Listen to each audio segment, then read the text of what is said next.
The tragic death of Faylene Grant is a story marked by faith, visions, and a complex web of relationships. Faylene, a deeply religious woman, believed she had received divine revelations about her life and death. Her husband, Doug Grant, was a successful entrepreneur with a history of infidelity. Their tumultuous relationship and Faylene's mysterious death in 2001 led to a high-profile trial that captivated the public's attention. This article delves into the life of Faylene Grant, her marriage to Doug, the circumstances surrounding her death, and the subsequent investigation and trial. Faylene Eves was born into a devout Mormon family. Her faith was a cornerstone of her life from an early age. She was known for her deep spirituality and commitment to the teachings of the Church of Jesus Christ of Latter-day Saints LDS. Faylene's first marriage was to Kurt Stradling, with whom she had two children, Austin and Jenna. Despite her strong religious beliefs, Faylene's marriage to Kurt ended in divorce in 1992, a decision she made after much prayer and contemplation. After her divorce, Faylene continued to focus on her faith and her children. She was a dedicated mother and a devout member of her church.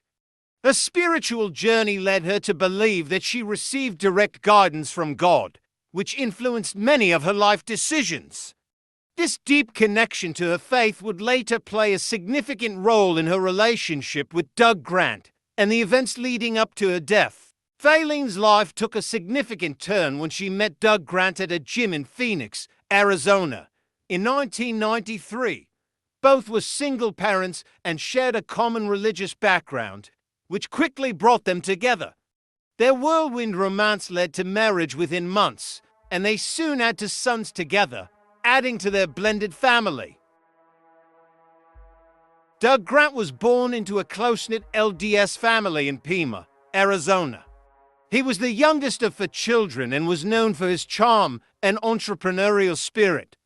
Unlike his brother Vaughn, who became an LDS bishop, Doug was more inclined towards earthly pleasures and had a reputation for being a ladies' man.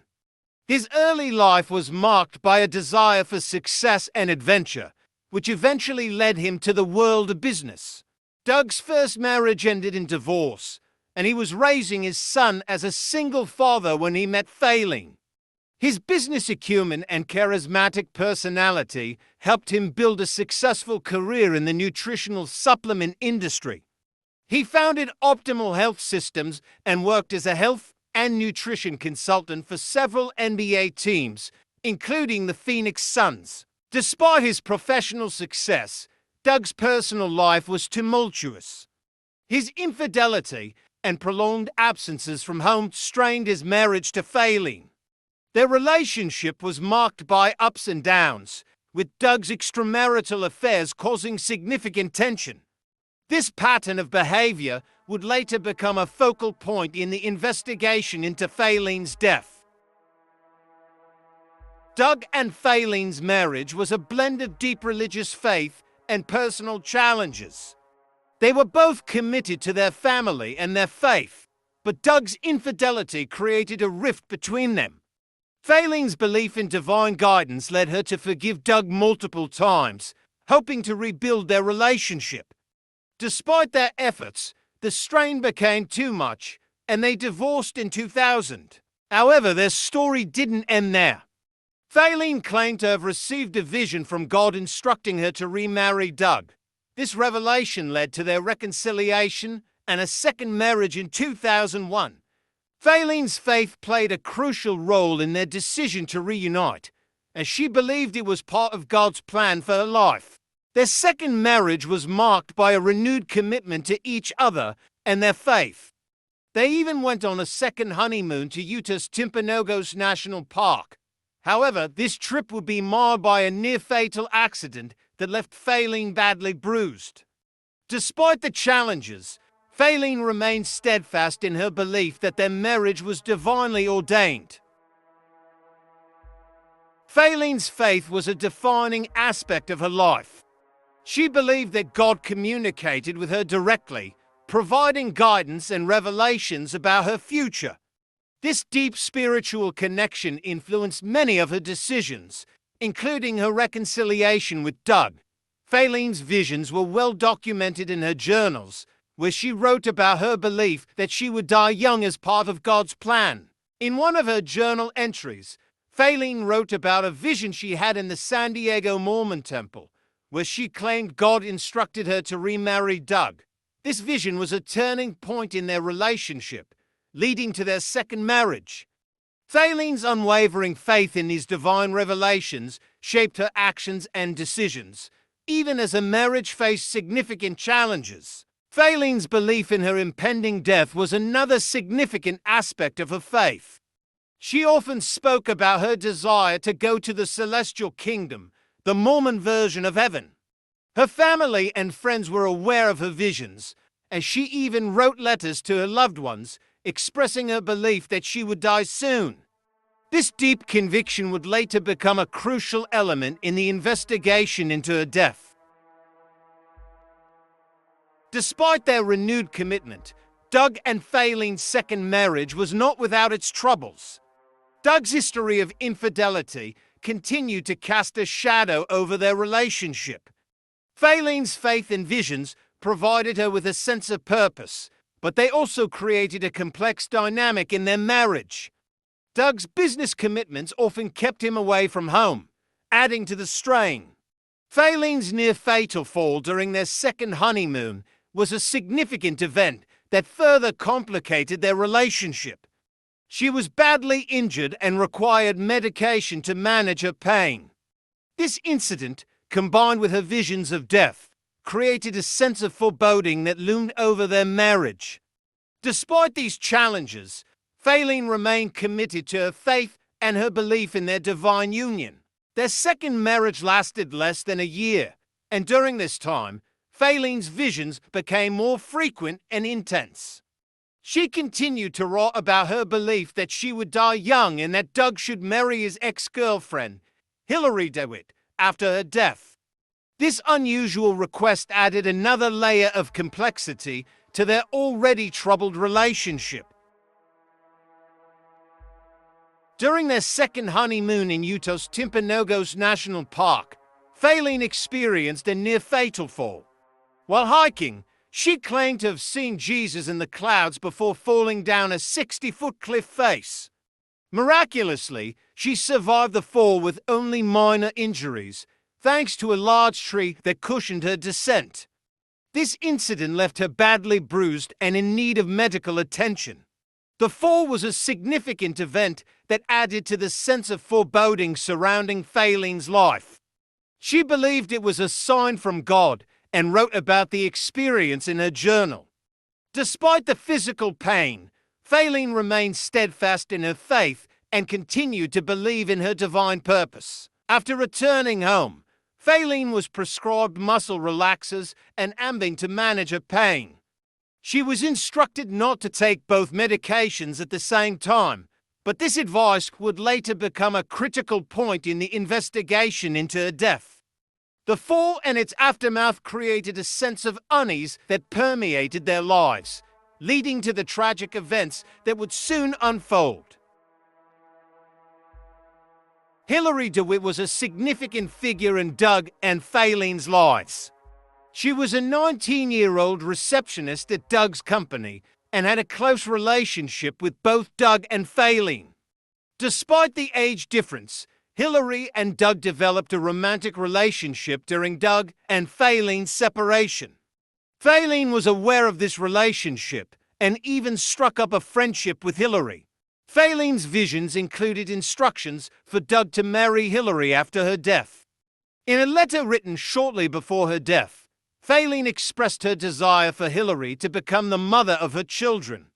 This unusual request highlighted the complex dynamics between the three individuals and added another layer of intrigue to the case. Hilary's relationship with Doug and Faylene was a focal point in the investigation and trial. Prosecutors argued that Doug manipulated Faylene's faith and visions to create a scenario where he could be with Hilary. The unusual nature of their relationship and Faylene's request for Hilary to take her place added to the mystery surrounding her death. On the morning of September 27, 2001, Doug Grant claimed he found Faylene unconscious in their bathtub. She had taken 5 Ambien pills, passed out, and slipped beneath the water. Despite Doug's efforts to revive her, Faylene was pronounced dead later that day. Her death was initially ruled as undetermined, with possibilities of accident, suicide, or homicide all considered.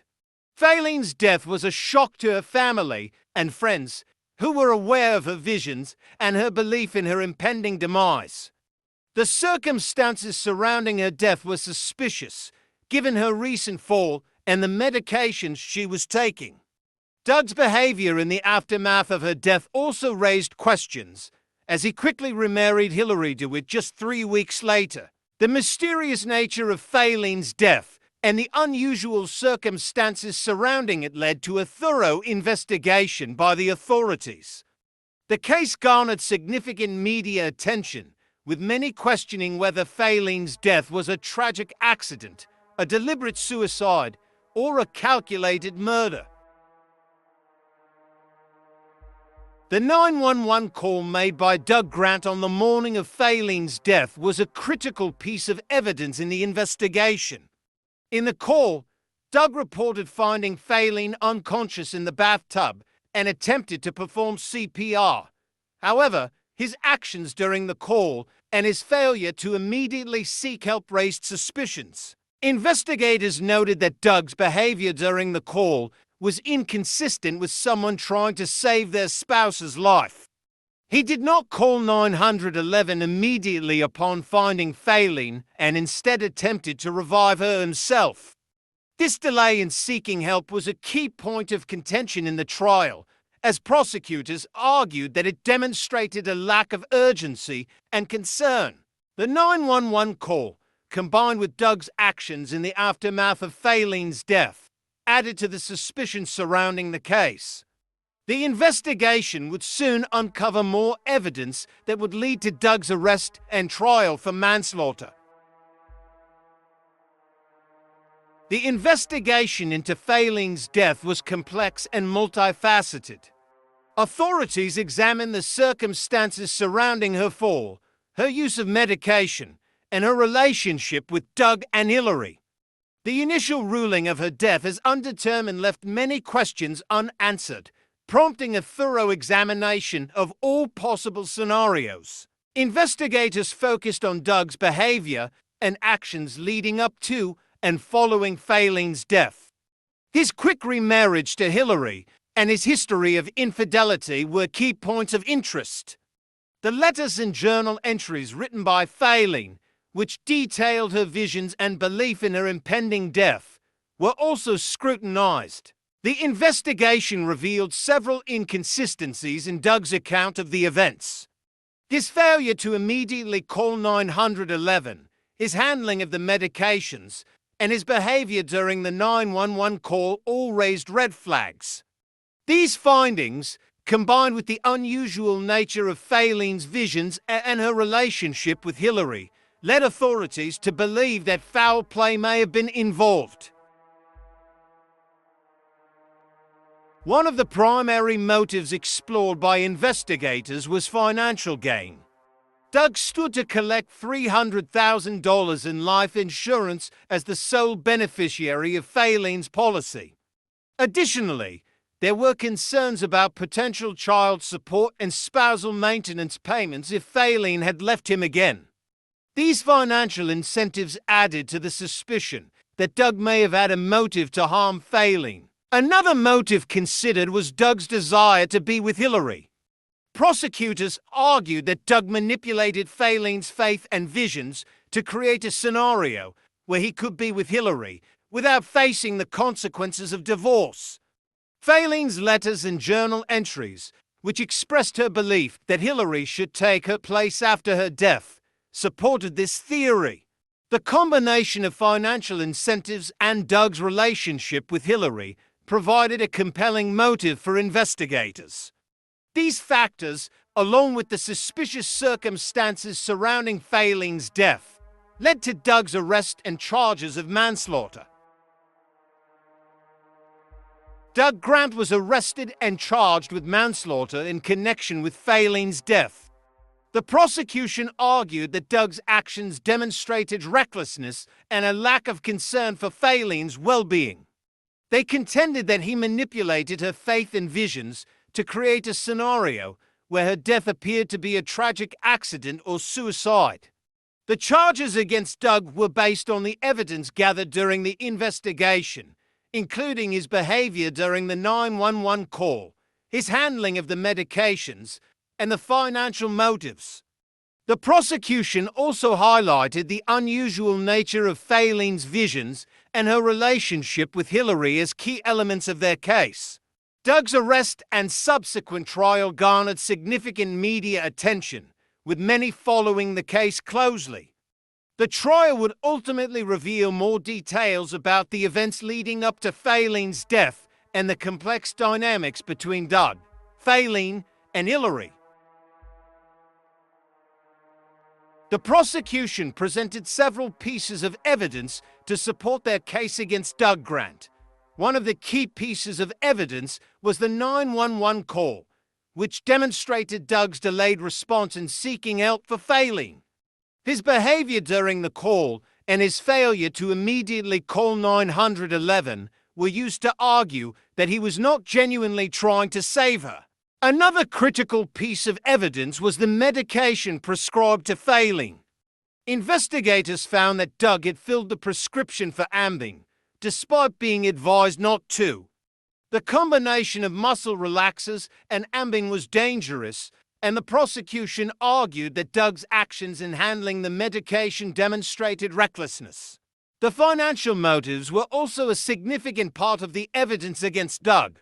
The life insurance policy and potential child support and spousal maintenance payments provided a compelling motive for him to harm Faylene.